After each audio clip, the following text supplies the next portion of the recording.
Bonjour, nous sommes donc le 11 janvier 2025, samedi, et aujourd'hui je vais vous parler très rapidement d'une petite séquence de ma vie qui correspond à celle qui a précédé la fin de mon premier travail au bureau d'études Hubert Louis. En fait, être assistant géomètre ou porte-mire si on était à statut ouvrier. Moi, j'étais employé, donc j'étais assistant géomètre. Ce n'est pas un travail bien compliqué. Il suffit de savoir écrire et de noter beaucoup de chiffres sur un petit calepin.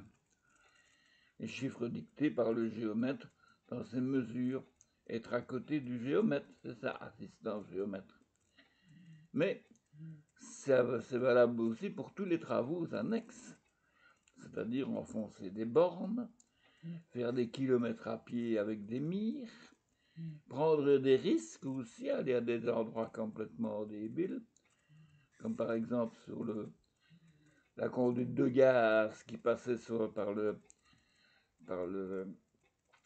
pont à Visé, donc il y a un pont de chemin de fer, et là-dessus il y avait une conduite de gaz quand même assez importante, dont il fallait relever régulièrement si elle était bien dans l'axe, si elle ne bougeait pas, si elle n'était pas victime de l'érosion et également de la condensation et de tout ce qu'on veut qui peut intervenir sur un tuyau métallique qui contient quand même une matière première très dangereuse.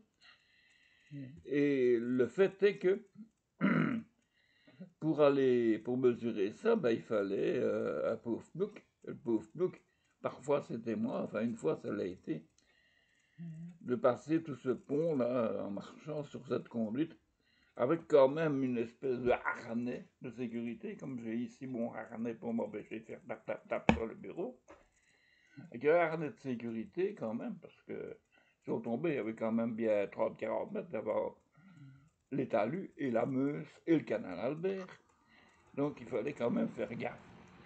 Donc, euh, je l'ai fait une fois, c'était la peur de ma vie, je me suis demandé comment je suis arrivé là, de l'autre côté sans chier dans ma culotte, tellement je paniquais. Mais il me disait toujours, regarde droit devant toi, regarde droit devant toi. Faut surtout pas regarder sur les côtés, alors là, c'est averti, bonjour les dégâts. Et j'ai regardé devant moi, j'ai fait confiance. Et il y avait un plouc qui était en face de moi, hein, un plouc à mes collègues, quoi, hein, qui me disait, regarde-moi, regarde-moi. Alors, je regardais. Et j'avançais petit. Je devais m'arrêter. Je devais mettre la mire pendant que, hop, on mesurait dessus, des deux côtés. Et le mire, c'était quand même un bazar, une barre de 4 mètres, hein, ça se dépliait, ça faisait 4 mètres de haut, hein, 4 mètres de haut. Alors quand il y avait du vent, bon, c'était difficile à tenir, hein. Surtout que tenir ce machin-là, il faut le tenir le plus droit possible, ne fût-ce que quelques secondes, le temps qu'on prenne la mesure. Mais il fallait bien veiller à ce que la petite bulle là de niveau soit bien juste au milieu du tribu, c'est-à-dire qu'elle ne soit ni à gauche, ni à droite, ni devant, ni derrière. C'était quand même un travail qui ne nécessitait pas d'une intelligence formidable, mais qui nécessitait quand même un certain contrôle de soi, et qu'il valait mieux ne pas avoir pris une cuite la veille. Hein. C'était contre-indiqué. Voilà, bon. Alors, on faisait des mesures comme ça, parfois on faisait d'autres. Bah, on allait pour des chantiers, on descendait dans la boue. Je me souviens à Liège, une fois, rue du Mouton Blanc, je crois, il y avait un chantier, il y avait une maison qu'on avait rasée pour y mettre à la place un building. Les buildings sur des grosses fondations, hein, pour enfoncer des gros mâles, des gros pieux. Alors nous, on était là-dedans. Le problème, c'est qu'il avait plu tout le week-end. J'étais là lundi pour commencer les semaines. Patauger, plotch, plotch, plotch, plotch, plotch. Même que j'avais des bottes de ce temps-là, j'avais quand même des bottes. Eh ben, la flotte rentrait dans mes bottes. Hein. La flotte et la boue. Hein. Alors c'était tellement chiant, il faisait froid en plus.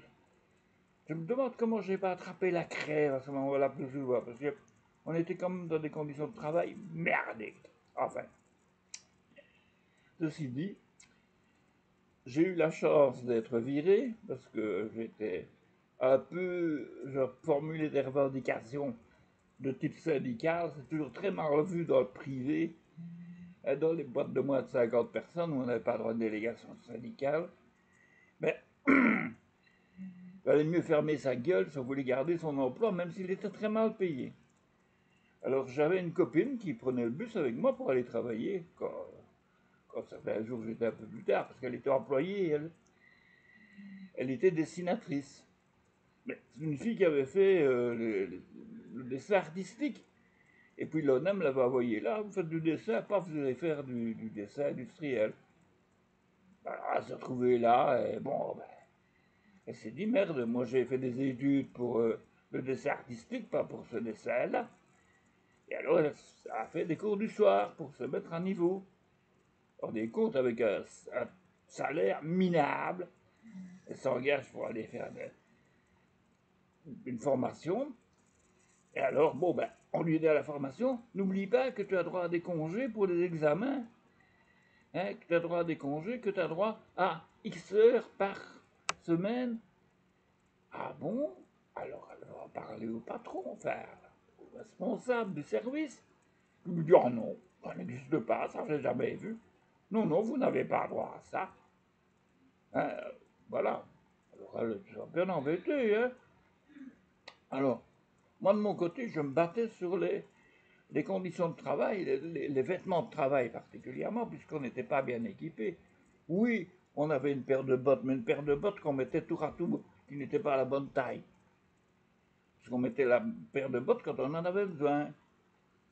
Et si on était deux qu'à en avoir besoin, bien il y en avait un qui avait là les bottes et l'autre qui avait ses chaussures. Voilà, comme ça. Celui qui avait ses bottes allait où c'était plus beau. Donc, résultat des courses, moi je me suis battu aussi pour qu'on ait des vestes, parce qu'il faisait froid, hein, il faisait froid sur les chantiers. Nous, on n'avait pas droit au chômage hiver, hein. Hiver comme été, c'était craque la gueule dehors, aller faire les clowns, hein. Et, et tout ça pour un salaire de mandaille.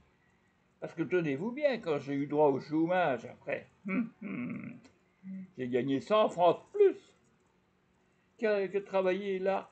Oh, 40 heures par semaine, c'était la norme à ce moment-là. 40 heures par semaine, plus les déplacements, parce qu'il avait trouvé le moyen que les déplacements ne soient même plus couverts. On commençait à 7 heures du matin, on finissait à 7 heures du soir, et c'était comme si on avait commencé à 8 heures du matin pour finir à 5 heures. Toutes les autres heures étaient perdues, parce qu'on était en route. Comme ça, je suis allé souvent à la mer, sur la plage, entre Ostende et Westende. J'ai tout mesuré, tous les 30 mètres, clic, clic, clic, clic, clic, avec ma mire. Par tous les temps. Ici, et alors, à marée basse, hein, parce qu'à marée haute, c'était impossible à prendre. Donc, des fois, on arrivait, c'était trompé dans les marées, merde, la mer était trop près, il fallait qu'on attende. Alors, on attendait. Dans le meilleur des cas, on attendait dans un bistrot où le chef nous autorisait à prendre un café. Alors que nous, on mettait un petit complément et qu'on ne prenait pas vraiment un café. Enfin, voilà. Voilà, donc, oui, comme je disais que c'était pour la fin de mon travail, ben, la fin de mon travail, elle s'est passée comme ça. Donc, j'ai été viré parce que j'étais un méchant pro-syndicaliste, hein, j'étais affilié à l'FGTB, mais. Et ma copine, qui travaillait qui était aussi de Mouffailly, ben, ma copine, elle a aussi été virée parce qu'elle avait des revendications. On ne revendique pas dans une boîte comme ça, on ferme sa gueule. Voilà. Moi, je n'ai pas fermé ma gueule, elle non plus. On a reçu comme cadeau à Noël notre préavis. Et dans la boîte aux lettres, clic, clic, clic, clic. Voilà. Ben non, pas dans la boîte aux lettres, via le facteur, par commande. Bon, tac, tac, tac. Et puis voilà.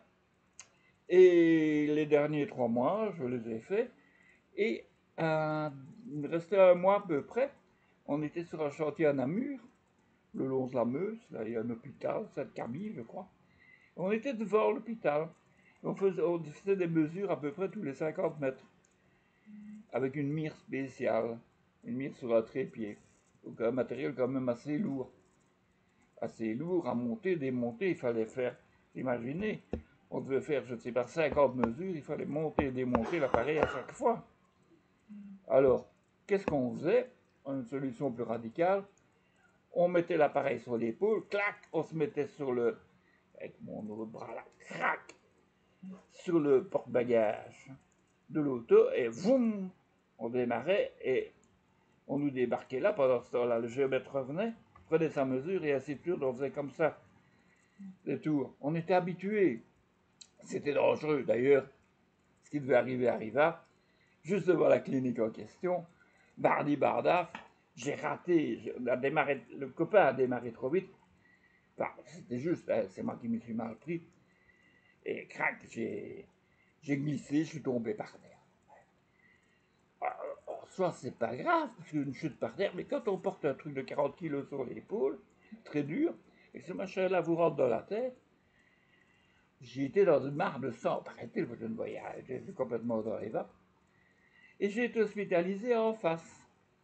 Tenez-vous bien, j'étais en face de l'hôpital, à 20 mètres de l'entrée de l'hôpital, on m'a fait venir une ambulance de je ne sais pas où, pour me charger, me transporter pour les 20 mètres, et envoyer une facture canon d'ailleurs de frais de déplacement.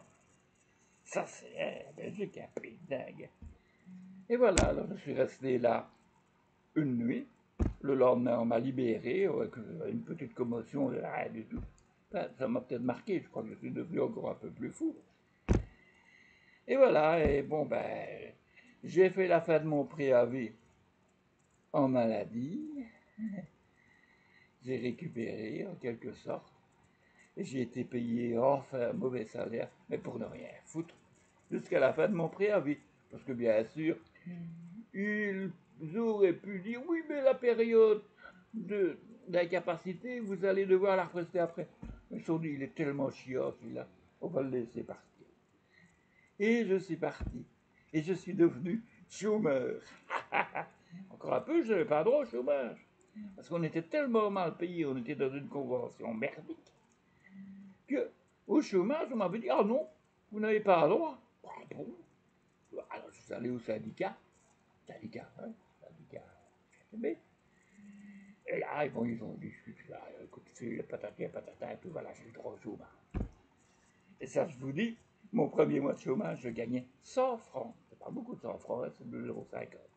100 francs de plus qu'à travailler pendant 40 heures, plus les heures supplémentaires et dans de très mauvaises conditions.